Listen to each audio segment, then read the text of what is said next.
Que la paix, dans la mesure du possible, soit sur chacun d'entre vous. On va parler aujourd'hui très synthétiquement d'une affaire dont vous avez certainement eu écho, puisque le gouvernement béninois et leurs sponsors, et leurs parrains du moins, le gouvernement français, ont fait circuler un peu partout dans le landerneau de l'Afrique francophone des notes vocales prétendument issues d'une discussion authentique, alors qu'on sait, et vous avez été très nombreux, et je vous en remercie, mes compatriotes béninois et mes frères et sœurs africains, à nous écrire dans nos messageries de nos réseaux sociaux pour nous dire qu'on voit très rapidement la manip, d'accord? Et on est pressé que vous répondiez. Je suis très touché que vous ayez remarqué ce qui en réalité était évident. Des notes vocales détournées, des notes vocales décontextualisées. On va commencer par le commencement. Ils ont menti avec méthode, ils ont manipulé avec méthode, on va les exposer avec méthode. Premier point, et non pas des moindres, les notes vocales qui ont circulé, comme vous le voyez, apparaissent dans le cadre d'une fenêtre WhatsApp. Et on voit que les notes vocales sont des notes vocales transférées. Elles ont été transférées d'une application à une autre, en l'occurrence WhatsApp. Il est intéressant de rappeler que quand vous transférez des notes vocales d'une application à une autre, vous pouvez sélectionner l'ordre de passage des notes vocales, de telle sorte que votre interlocuteur entendra les notes vocales dans l'ordre que vous vouliez qu'il entende.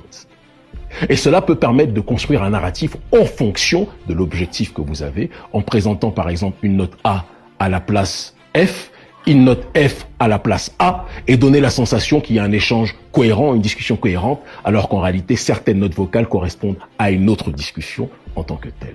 Exemple précis. Entre nos adversaires, il n'y a pas de sentiment, il n'y a pas d'amour, il n'y a pas de pitié. On sur tout ce qui se bouge. Oui, ça va très bien. Tu m'excuses, on a eu des gros problèmes aujourd'hui de connexion. Là où je suis là.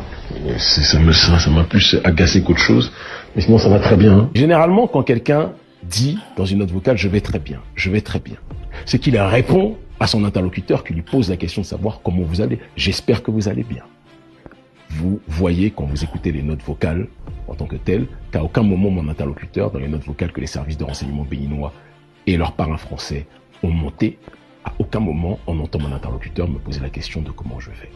Cette manipulation grossière que vous avez été nombreux à remarquer dans nos réseaux sociaux et dans nos messageries privées, ils l'ont ugité quasiment tout le long dans les notes vocales qu'ils ont assemblées, mélangeant le faux en majorité avec le vrai pour donner la sensation que je souscrivais à une logique de prétendue volonté de une population que j'ai pourtant dédié ma vie à défendre depuis 27 ans, au péril de ma vie. Cette manipulation a pour but d'essayer de décrédibiliser une voix qui n'arrive pas à faire taire sur le terrain des arguments. Une voix dont ils ont profondément peur, parce que je suis capable à la fois de les battre sur le terrain idéologique, ils ne sont pas formés idéologiquement, de les battre sur le terrain de la déconstruction de leur système de prédation. J'ai une audience qui n'arrive pas à faire taire, ils m'ont interdit l'accès aux médias, mais je suis plus suivi que la plupart d'entre eux sur les réseaux sociaux qui sont aujourd'hui le premier média de la planète. J'ai une audience internationale et j'ai une audience à l'intérieur du pays où des gens de toutes tendances, de tous les rangs, des modérés, des radicaux, des militaires, des civils nous rejoignent et sont derrière nous. Et ça fait peur au gouvernement béninois. Il est important donc de préciser que ces manipulations, ils les ont ugitées parce qu'ils étaient incapables de trouver des propos répréhensibles de mon côté où je souscrivais en tant que tel à la logique de notre population. Ils ont monté, ils ont sorti, décontextualisé des notes de leur contexte initial, d'accord, et ils ont fait en sorte de pouvoir les assembler pour donner une sensation de tolérance de ma part à des propos où mon interlocuteur prenait une radicalité extrême. Maintenant, revenons rapidement sur Agbaza. Parce que les médias du gouvernement Talon Wadani et du clan Talon Wadani présentent Agbaza comme un bandit. Je suis surpris. Je suis très surpris. Agbaza est quelqu'un qui, à l'époque où vous étiez dans l'opposition, à l'époque où Talon faisait l'objet d'un mandat d'arrêt pour tentative d'assassinat, il faut le rappeler quand même toujours, sur le président Yahya Boni, ça me fait sourire quand il parle de paix, notre Bénin, etc., la paix, Talon a été accusé de tentative d'assassinat sur le président Yahya Boni. Doit-on le rappeler? Et ce Patrice Talon s'est enfui lorsqu'il a eu un mandat d'arrêt par la malle arrière de sa voiture et il est parti, il a couru se cacher en France. Et depuis la France, il a financé des mobilisations comme Mercredi Rouge et d'autres actions, d'accord, visant à déstabiliser le régime de Yahya Boni. Il finançait des opérations coup de poing. Il finançait le Mercredi Rouge d'Orden Aladatin de Joseph Jock Benou, président actuel de l'Assemblée nationale. Il finançait des actions coup de poing. Et des gens comme Agbaza ont été recrutés pour lutter contre le régime à l'époque tyrannique de Yahya Boni. Pourquoi vous ne le dites pas? À l'époque, vous ne le présentiez pas comme un bandit, Pour vous, c'était un Jack Bauer, un gars des opérations coup de poing. C'était quelqu'un, comme il en existe dans toutes les mouvances politiques, qui tient des propos parfois exaltés, d'une radicalité rare, comme au sein de l'extrême gauche, il y a des antifas extrêmement radicaux, au sein de l'extrême droite, il y a des militants parfois nationalistes, extrémistes, etc. Dans la mouvance panafricaniste, surtout dans le cadre du désespoir social, il y a aussi des gens. Il y a des gens pacifistes qui sont de notre mouvance et il y a des gens qui sont beaucoup plus radicaux, dont parfois la radicalité dépasse le cadre de la pensée, un peu à l'image du film Réussir ou Mourir, où 50 Cent joue avec l'acteur Terrence Howard, et ce Terrence Howard qui joue le rôle de Bama a toujours pour habitude de dire « moi je tire puis je parle ». Il y a des personnes qui peuvent être très radicales dans l'esprit et parfois leur radicalité dépasse leur pensée.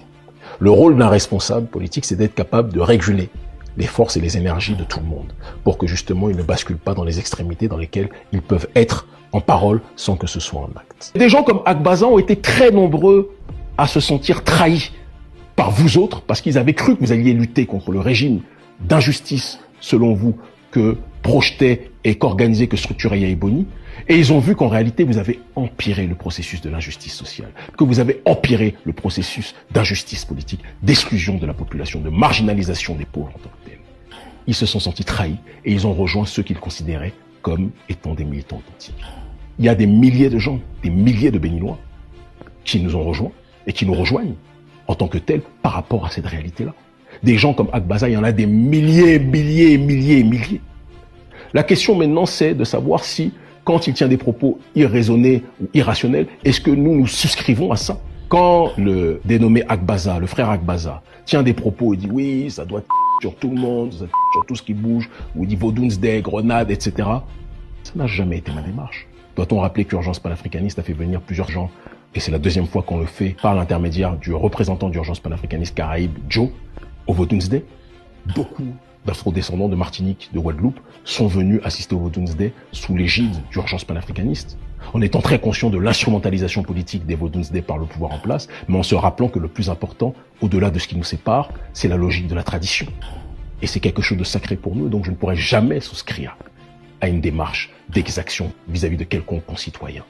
Des gens comme Agbaza ont un profil extrêmement radical verbalement parlant, et moi, mon rôle, c'est d'être capable de tirer de chacun, des plus modérés comme des radicaux, le juste milieu et le meilleur pour mener des actions qui font sens. Les actions, et là, maintenant, une fois qu'on a exposé les manipulations du gouvernement à travers certaines notes qu'ils ont collées les unes aux autres pour donner une sensation, et parfois certaines notes qu'ils ont même coupées pour donner une sensation de discussion homogène, le plus important maintenant, c'est de revenir sur les éléments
que le régime et que les gouvernements tyranniques essayent de faire taire ou de verrouiller. C'est ça l'objectif. Et ce qui est intéressant, c'est que le gouvernement béninois vous dit oui, ils ont voulu détruire Cotonou. Détruire Cotonou parce que vous voulez brûler des pneus dans des carrefours et que vous mettez des banderoles dedans. Bizarrement d'ailleurs, vous remarquerez qu'ils ne vous parlent jamais des banderoles. Très intéressant. Les banderoles qui étaient juste à côté des pneus qui ont brûlé, voilà ce qu'ils disaient.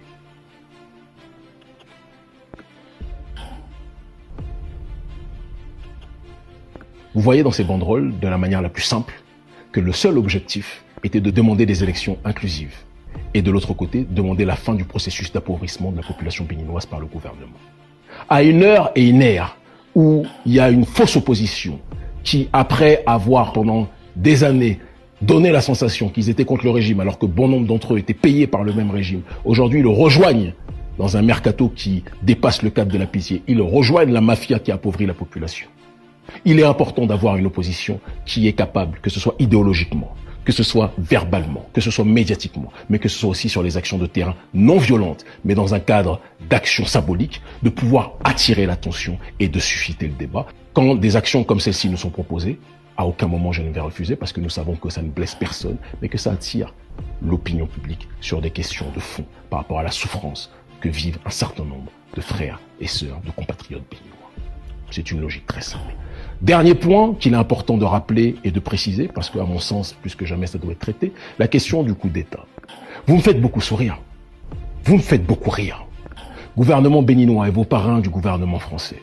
Vous faites semblant de découvrir qu'il y a, en 2026 et 2025, un certain nombre de factions militaires diverses, elles sont très nombreuses, qui travaillent à l'heure actuelle au Bénin, d'accord, qui ont pour objectif de mettre fin à votre régime tyrannique, à votre régime inégalitaire, à votre régime d'injustice sociale, à votre régime de soumission au système néocolonial en tant que tel. Vous excluez l'opposition, vous empêchez le peuple d'avoir accès à son propre destin. Et vous pensez que les gens vont rester les bras croisés à ne rien faire. Tout le monde sait qu'après la première mi-temps qu'il y a eu en décembre, il y a un certain nombre de groupes militaires différents, à différents endroits dans le pays, qui veulent mettre fin à votre régime tyrannique et oligarchique en tant que tel.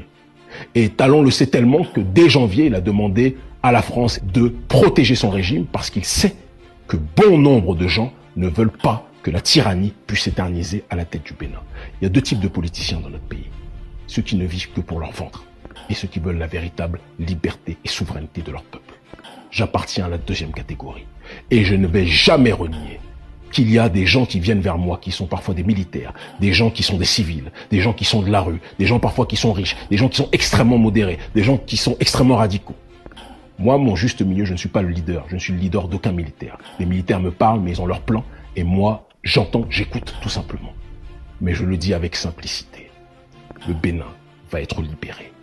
Et si autant de gens s'intercalent ou se croisent à mon sujet, c'est parce qu'ils savent pertinemment que je suis une voix qui porte des valeurs d'autodétermination, d'indépendance, de justice sociale et de souveraineté.